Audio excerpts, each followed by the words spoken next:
Hello বন্ধুরা, আজ বাদে কাল আমার দিদির বিয়ে, আর বিয়ের পরই ওর সমস্ত খাট ওর জামা সব আমার দখলে চলে আসবে। এই যে কি মজা আর কি যে আনন্দ, তোমাদের কি বলবো। মানে দিদির বিয়ে মানে একটা ফায়দা কি, ওর সমস্ত জিনিসের ওপর আমার দখলদারি চলে আসবে। এইটা নিবি না, সেটা নিবি না, এটা হাত দিবি না, আমার বিছনায় বসবি, আমার বিছনা নষ্ট কষ্ট হলো, ব্যাস। কালকের দিন পরে মানে সরি আজকের দিন পরে দিদির বিয়ে, আর তারপরে সমস্ত জিনিস আমার। তো চলো আজকে ব্লগটা তোমরা দেখতে থাকো। বাড়িতে এখন সমস্ত কিছু রেডি হয়ে গেছে, প্যান্ডেল ট্যান্ডেল সবই কমপ্লিট। চলো তোমাদেরকে একটু দেখিয়ে দিই। প্যান্ডেল পুরো রেডি। এই যেখানে ছাদনাতলা হবে, আর এই যেখানে বাচ্চা পাটি নাচ টাচ করছে, দেখো স্টেজে নাচ করছে। এটা এখানে আমার দিদি বসবে, দিদি বসার জায়গা করা হয়েছে। আর ওই পাশে আর একটা প্যান্ডেল, ওই যে একটা, আর ওই রাস্তা দিয়ে ওই চুনি লাইট দিয়ে লাইটিং করে খোল। আর হচ্ছে জামা কাপড় দখলের আশায় করি ওর, দেখো সমস্ত ব্লাউজগুলো আমি এখন ওকে মেরে দেবো দুই সাইড দিয়ে। বেশি মোটা তো আমরা, এই ব্লাউজগুলো এখন মারতে বসেছি। দেখো এই পাশে দাঁড়া একটু দেখাই ব্লাউজগুলো, একটু এদিকে। এই দেখো ব্লাউজগুলো এখন আমি মেশিনে মারবো, ঠিক আছে। বিয়ের আগের দিনের এই কাজগুলো হচ্ছে মেয়ে, ঠিক আছে।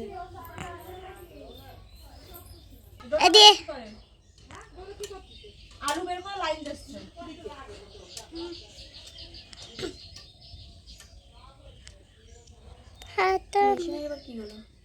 हाथों में मेहंदिया कोलाते संगी এখন দেখুন चलो হয়ে গেছে। মেশিন মারবো কানতে, মেশিনের 12টা বেজে গেছে। এখন আমি যাচ্ছি পাশের বাড়ি এগুলো সেলাই করতে। মেশিনটা নষ্ট করে এখন আমি চলে এসেছি কাকিদের বাড়ি মেশিনে। এই দেখো 500 টাকা কোথায়, টাকা রাখার জায়গা দেখো। দেখো নিজের বাড়ি মেশিনটা নষ্ট করে এখন কাকির মেশিন ধরলাম। কাকির মেশিন নষ্ট হলে কাকি আমারে। এই যে দিদির সমস্ত ব্লাউজগুলো সেলাই করে আমি আর মা চলে এসেছি বাজারে দশকর্মার বাজার করতে। চলো এবার টোপর নেব। এটা সুন্দর, তোমার মন মতন পড়াও না না তোমার পছন্দ মতন শাখা পড়ায় দাও সবাই সেবা দিও শাখার আগে দিও সুন্দর শাখা হয়েছে নিয়ম মতো। আমারও পছন্দ হয়েছে শাখা দিয়ে, আচ্ছা দাদার দিয়ে আমার পছন্দ।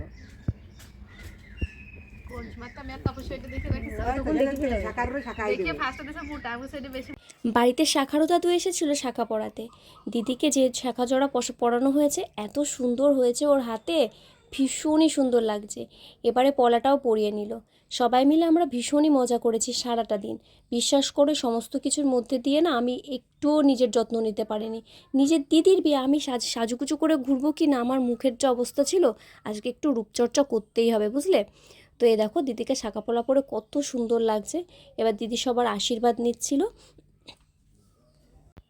আর এই যে এই দিদিটাকে দেখছো, এটা হচ্ছে আমার পিসির ছোটো মেয়ে।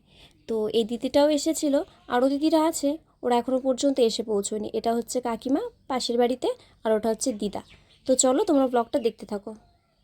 শাখা পলা পরানো হয়ে গেছে, মানে বিয়ে প্রায় শুরু।